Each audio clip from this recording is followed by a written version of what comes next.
നീന്തിപ്പോയതാണ്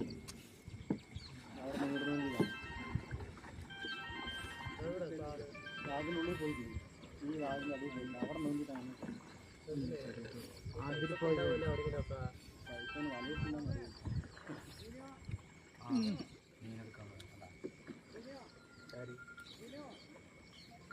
അതന്നെ പറഞ്ഞത്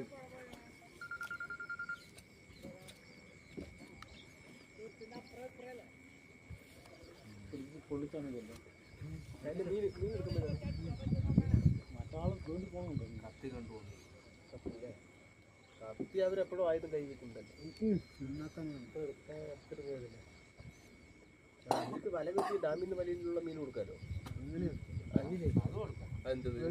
വെള്ളം ഉണ്ട് അവരുടെ സാധനം ഉണ്ട് പറഞ്ഞ പിന്നെ ആരും കണ്ണു കാണാൻ വെക്കുന്നു മീൻ കണ്ടിട്ട് ആരും ഇവിടെ